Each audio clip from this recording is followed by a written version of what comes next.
అందుకే పరిశుద్ధాత్మ దేవుడు తన వాక్యము ద్వారా మనలందరినీ బలపరచడానికి, ఆయన వాక్యము ద్వారా మనలందరినీ ఒక తాటి మీదకి తీసుకురావడానికి ఆయన ఈ సాయంకాల సమయంలో మనతో మాట్లాడుతున్న మాటలను మనం జాగ్రత్తగా వినాలి.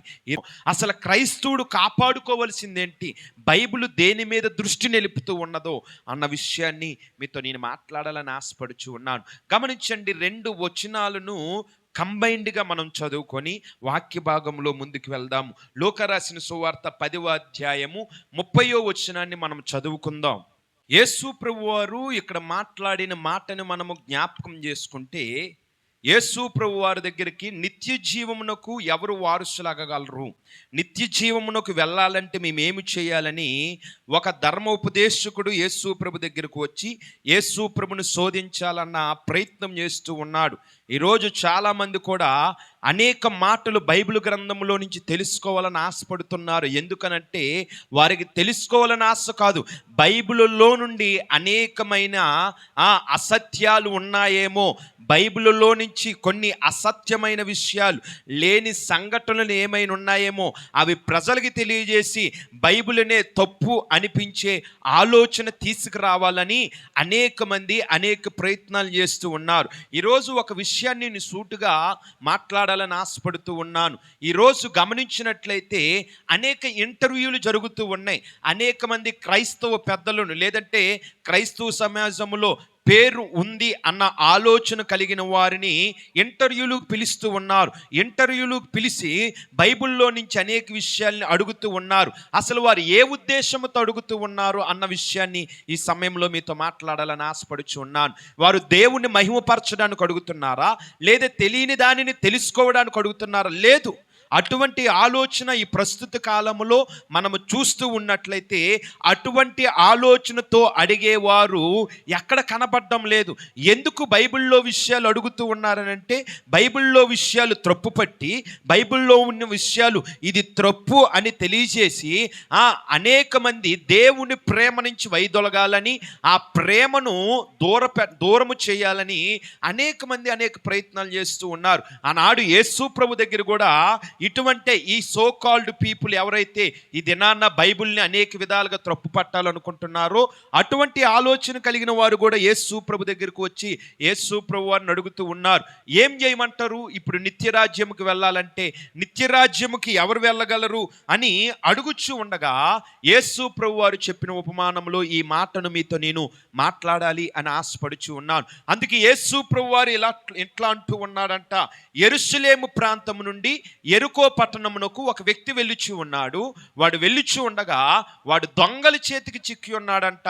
దొంగల చేతికి చిక్కగానే అతను కొట్టి అతని బట్టలు దోచుకొని కొర ప్రాణాలతో విడిచిపెట్టినట్లుగా యేసు ప్రభు వారు మాట్లాడినట్లుగా మీకు నేను ఇక్కడ కనబడుచు ఉన్నది. అయితే ఈ మాటను బట్టి కొద్దిగా దీనిని విడమర్చాలని ఆశపడుచు ఉన్నాను. యెరూషలేము ప్రాంతము నుండి యెరికో పట్టణానికి వెలుచు ఉన్నాడు. ఆయన పైనున్న వస్త్రాలను దోచుకున్నారు అని బైబిల్లో కనబడుతూ ఉన్నది. యెరూషలేము ప్రాంతము నుండి యెరికో ప్రాంతానికి వెళ్తూ ఉన్నాడు. యెరూషలేము ప్రాంతంలో ఉన్న వ్యక్తి యెరికో ప్రాంతంలోకి వెళ్ళినప్పుడు యెరికో ప్రాంతంలో ఉన్న దొంగలు ఆయన దగ్గర ఉన్న డబ్బును తీసుకోలేదు, బంగారమును తీసుకోలేదు, లేదా ఆయన దగ్గర మరొకటి ఏదైతే ఉన్నదో ఆయన దగ్గర ఇవి ఉన్నాయని నేను అనడం లేదు. బహుశా ఆయన దగ్గర ఇవేమైనా ఉండవచ్చు. ఒకరు ఒక ప్రాంతాన్ని బట్టి మరొక ప్రాంతానికి వెళ్తూ ఉన్నట్లయితే డబ్బు లేకంటే ఎవరు వెళ్ళరండి. లేదా ఒక ప్రాంతం నుండి మరొక ప్రాంతానికి వెళ్తూ ఉన్నప్పుడు వారి దగ్గర ఉన్న వస్తువులు పెట్టుకొని వెళ్తారు. బహుశా వెళ్తే ఆయన దగ్గర బహుశా ఈ లోకపరమైనగా మనం వేరే ప్రాంతానికి వెళ్ళినప్పుడు ఉండవలసిన వస్తువులన్నీ ఆయన దగ్గర ఉండవచ్చు. అయితే ఈ వస్తువులు దేని మీద వారు దృష్టి పెట్టలేదు.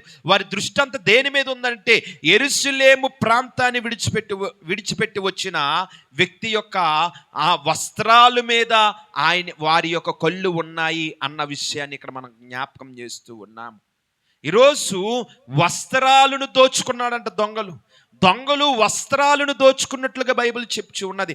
వస్త్రాలను దోచుకున్న వారు ఏం చేశారంటే చంపేశారా, తీసుకున్నారంటే లేదు, కొర ప్రాణాలతో విడిచిపెట్టేశారంటే ఆ దొంగలకి ఈ వ్యక్తి యొక్క ప్రాణాలు అవసరం లేదు, ఆ దొంగలకి ఈయన దగ్గర ఉన్న డబ్బులు అవసరం లేదు, ఆ దొంగలకి ఈయన దగ్గర ఉన్న విలువైన వస్తువులు కూడా అవసరం లేదు.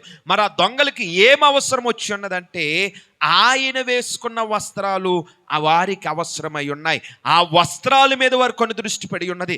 బైబిల్ ఏం చెప్తుంది వస్త్రాల కోసమనంటే, ప్రకటన గ్రంథము 16వ అధ్యాయము 16వ వచనంలో ఈ మాట ఉంది. ఆ మాటను మనం చదువుకుందాం. ఇదిగో నేను దొంగ వలె వచ్చుచున్నాను. తాను దిగంబరుడుగా సంచరించుచున్నందున జనులు తన దిశమలను చూతురేమో అని మెలకుగా ఉండి తన వస్త్రము కాపాడుకొనివాడు ధన్యుడు. బైబిల్ చెప్పుచున్న మాట ఏమిటంటే, ఎవరైతే వస్త్రములు కాపాడుకుంటారో వారు ధన్యులని బైబిల్ చెప్తున్నది. ఇక్కడ ఒక వ్యక్తిని మనం చూసినట్లయితే, యెరూషలేము ప్రాంతము నుండి యెరికో ప్రాంతానికి వెళ్ళి ఉండగా ఆ ప్రాంతంలో తన వస్త్రాలను పోగొట్టుకొని తన వస్త్రాలను విడిచిపెట్టుకొని దిగంబరుడుగా మారిపోయాడు. ఈరోజు లోకములో నివసిస్తున్న దైవ బిడ్డలకి నేను తెలియజేస్తున్న మాట ఏమిటంటే, ఈరోజు నువ్వు కాపాడుకోవలసింది ప్రాముఖ్యంగా డబ్బు కాదు. ఈరోజు నువ్వు కాపాడుకోవలసింది ప్రాముఖ్యంగా నీ దగ్గర ఉన్న వస్తువులు కాదు. ఈరోజు ప్రాముఖ్యంగా నువ్వు కాపాడుకోవాల్సింది మరొకటి కాదు. ఈరోజు ప్రాముఖ్యంగా ఒక దేవుని యొక్క సన్నిధిలో పెరుగుతున్న బిడ్డలు సమాజంలో కాపాడుకోవాల్సింది ఏమిటంటే ఆత్మీయ వస్త్రములు కాపాడుకోవాలి. ఆత్మీయ వస్త్రములు ఒకవేళ నువ్వు కాపాడుకోలేకపోతే దైవ సన్నిధిలో మనము ధన్యులము కాదని బైబిల్ తెలియజేస్తూ ఉన్నది. ఈరోజు ఆత్మీయ వస్త్రములు ఎవరు కాపాడుకోగలరు? ఎవరికి ఆ జ్ఞానం కలిగి ఉండగలది? ఈరోజు అందరూ తమ ఆత్మీయ వస్త్రములను కాపాడుకోగలరంటే నేటి సమాజంలో మనం చూసినట్లయితే ఈరోజు ఆత్మీయ వస్త్రములను పోగొట్టుకొని వారికున్న జ్ఞాన ఆలోచనలతో లోకముతో వారికున్న సంబంధాన్ని బట్టి, సహవాసాన్ని బట్టి, లోక సాంగత్యాన్ని బట్టి, లోకం మీద కలుగుతున్న ఇష్టాన్ని బట్టి ఆత్మీయ వస్త్రాలను పోగొట్టుకొని ఆత్మీయ వస్త్రాలను ఇచ్చేసి లోకములోకి పరిగెడుతున్న వారు ఎంతోమంది ఉన్నారు. అందుకే దేవుడు యేసు ప్రభువారు ఈ లోకానికి వచ్చి ఉన్నాడు. యేసు ప్రభువారు ఈ లోకములోకి వచ్చి చేసిన మేలును బట్టి నువ్వు ఎంతైతే ఆనందపడుతున్నావో, యేసు ప్రభువారు ఈ లోకములోకి వచ్చి చేసిన కార్యాలను బట్టి నువ్వు ఎంతైతే సంతోషపడుతున్నావో, ఆయన చేసిన కార్యాలు బట్టి ఆయన ఎంతైతే మహిమపరుచున్నావో, తిరిగి ఆయన రాబోతూ ఉన్నాడు. తిరిగి ఆయన ఈ లోకములోకి వచ్చినప్పుడు నేను దిగంబరుడుగా ఉండకూడదని బైబిల్ చెప్తూ ఉన్నది. మరి దిగంబరుడుగా ఉండకూడదంటే మనం ఏమి చేయాలంటే, దేవుడు మనకు అప్పగించిన వస్త్రములు, ఆయన ద్వారా పొందుకున్న వస్త్రాలను మనము కాపాడుకోవాలి. అయితే ఈరోజు ఈ మాటను మీకు నేను తెలియజేయాలని ఆశపడుతూ ఉన్నాను. మెలకువ కలిగి వస్త్రములను కాపాడుకోవాలి. యెరూషలేము ప్రాంతము నుండి యెరికో ప్రాంతానికి ఒక వ్యక్తి వెళ్తూ ఉన్నాడు. యెరికో అనగా శపించబడిన పట్టణం. యెరికో అనగా పాపానికి ఆ సాంగత్యముతో కూడుకున్న పట్టణము, పాపాన్ని ఇష్టపడిన పట్టణము యెరికో. ఈరోజు పాపముతో పోల్చబడిన పట్టణములోకి యెరూషలేము అనగా పరిశుద్ధతకు సాదృశ్యం. యెరూషలేము అనగా దేవుడు నివసించు ప్రాంతం. అందుకే కీర్తనల గ్రంథము 2వ అధ్యాయము 6వ వచనములో ఒక మాట ఉన్నది. ఇక్కడ దేవుడు ఒక పట్టణం మీద ఆసీనుడై ఉన్నాడంట. అది సియోను పట్టణం అని మనకు రాయబడి ఉన్నది. ఈ సియోను పట్టణం అనేది ఎక్కడ మనకు కనబడుతుందంటే యెరూషలేము పట్టణంలో కనబడుతుంది. 122వ అధ్యాయములో పరిశుద్ధాత్మ దేవుడు సేవకులు నిలబెట్టుకుని మాట్లాడుతున్న మాట ఏమిటంటే, యెరూషలేమా నిన్ను ప్రేమించేవారు వర్ధిల్లెదరు. యెరూషలేమును ప్రేమించడం అంటే అర్థం ఏమిటంటే పరిశుద్ధతను ప్రేమించడం. యెరూషలేమును ప్రేమించడం అంటే అర్థం ఏమిటంటే క్రీస్తు వారిని వెంబడించడము, క్రీస్తు వారిని హత్తును చేర్చుకోవడము, క్రీస్తు వారి యొక్క మార్గములో నడవడము. ఈరోజు ఈ మాటని మీకు నేను జ్ఞాపకం చేస్తూ ఉన్నాను. యెరూషలేము పట్టణం నుండి యెరికో పట్టణమునకు వెళ్ళిన తర్వాతే దొంగల చేతికి ఒక వ్యక్తి చిక్కబడ్డాడు. అంటే పరిశుద్ధతను విడిచిపెట్టి పాపం వైపు వెళ్ళినప్పుడు, పరిశుద్ధతను విడిచిపెట్టి లోకం వైపు వెళ్ళినప్పుడు, పరిశుద్ధతను విడిపించి లోక ఆశల వైపు పరిగెడుతూ ఉన్నప్పుడు, నీవు ఎప్పుడైతే పరిశుద్ధతను విడిచిపెట్టి దేవుని సన్నిధిని విడిచిపెట్టి దేవుని కార్యాలను విడిచిపెట్టి దేవుడు నీకు అప్పగించిన పనిని విడిచిపెట్టి ఎప్పుడైతే నువ్వు యెరికో అనబడిన ప్రాంతం అనగా పాపపు ఆలోచనల వైపు, పాపపు పట్టణం వైపు, పాపపు తలంపుల వైపు, పాపపు క్రియల వైపు ఎప్పుడైతే వెళ్ళాలని నీ ఆలోచనలు ఉరకలేస్తూ ఉంటాయో అప్పుడే పతనము స్టార్ట్ అవుతుంది. ఏంటి ఆ పతనం అంటే, నీ డబ్బు పోతుంది అనడం లేదు, నీకు ఆరోగ్యం పోతుంది అనడం లేదు, కానీ అక్కడ నీ ఆత్మీయ వస్త్రాలను పోగొట్టుకుంటావు. యెరూషలేములో ఉన్నంత వరకు కూడా నీ ఆత్మీయ వస్త్రాలకు డోకా ఉండదు. యెరూషలేములో ఉన్నంత వరకు కూడా నీ ఆత్మీయ వస్త్రాలు క్షేమముగానే ఉంటాయి, సంరక్షణలో ఉంటాయి. కానీ ఎప్పుడైతే నువ్వు యెరూషలేమును విడిచిపెట్టి యెరికో ప్రాంతము వైపు నీ కన్నులు నడుస్తూ ఉంటాయో అక్కడే నీకు ప్రమాదం పొంచి ఉన్నది. అక్కడే నీకు ప్రమాదము పొంచి ఉన్నది. కారణం ఏమిటంటే నీకు కలిగిన వస్త్రాలను పోగొట్టుకుంటున్నావు కాబట్టి. ఈ మాటలు వింటున్న వారితో నేను దేవుడు మాట్లాడుచున్న మాటలు, ఈ మాటలు వింటున్న వారితో దేవుడు మాట్లాడుతున్న మాటలు. ఈరోజు నీ ఆత్మీయ వస్త్రాలను పోగొట్టుకొని సంఘములో బ్రతుకుతున్నావా, మందిరములో నివసిస్తూ ఉన్నావా, సంఘములో నువ్వు క్రైస్తవుడు అని చెప్పుకొని తిరుగుతున్నావేమో. పరిశుద్ధాత్మ దేవుడు మనతోనే మాట్లాడుతూ ఉన్నాడు. నీకు ఆత్మీయ వస్త్రాలు చాలా అవసరం.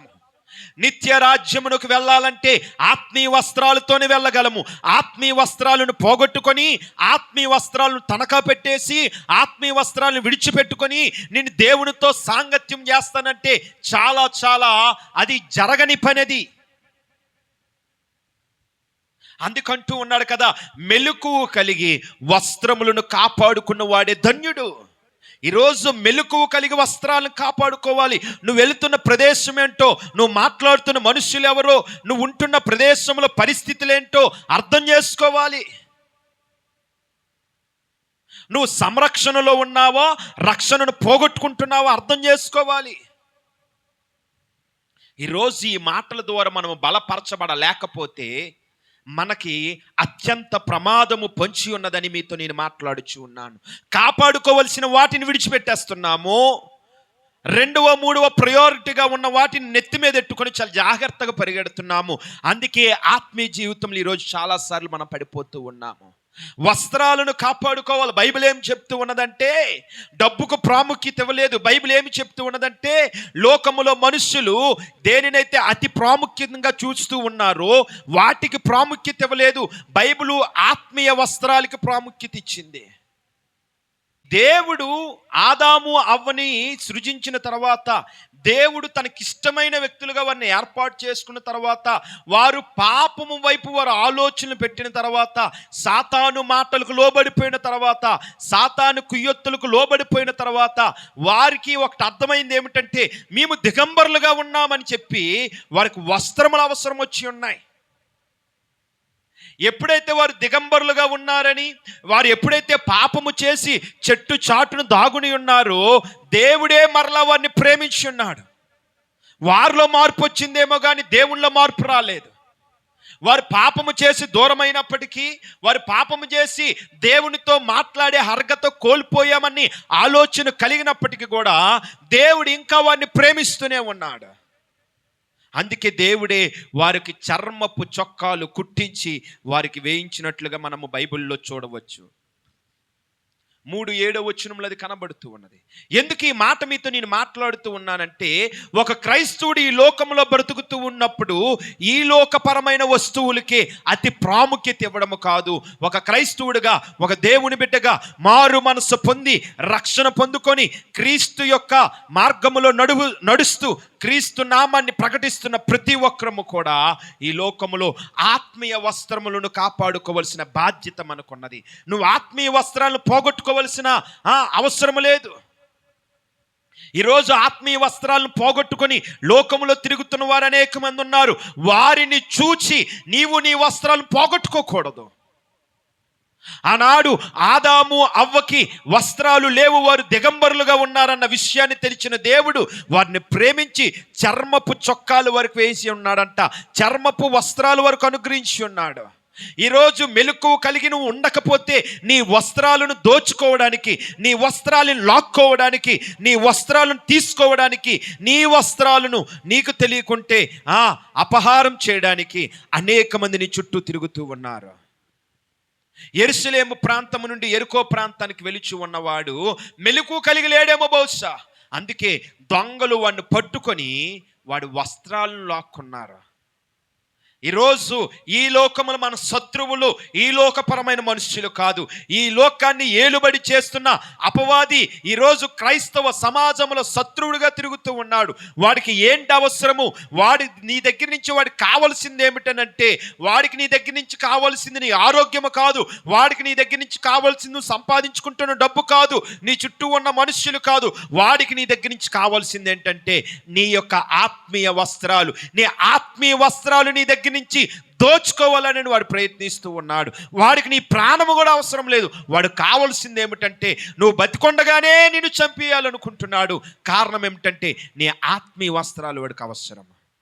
ఈరోజు అటువంటి ఆత్మీయ వస్త్రాల్ని కాపాడుకోవాల్సిన బాధ్యత, అటువంటి ఆత్మీయ వస్త్రాలను కాపాడుకోవాల్సిన ఆలోచన ఈనాటి క్రైస్తవ సమాజానికి పోతుంది కదా. ఈరోజు ఆత్మీయ వస్త్రాలను కాపాడుకోవాలి. నువ్వు ఆత్మీయ వస్త్రాలను కాపాడుకోగలిగితే దేవుని సన్నిధిలో దేవుని కొరకు బ్రతకగలవు. నువ్వు ఆత్మీయ వస్త్రాలను కాపాడుకోగలిగితే ఈ లోకములో అనేక మందికి నువ్వు మాదిరిగా ఉండగలవు. అనేక మందిని బట్టి దేవుడు నిన్ను బట్టి అనేక మందిని సంతోషించగలడు. ఈరోజు ఆత్మీయ వస్త్రాలు కాపాడుకోవాలి.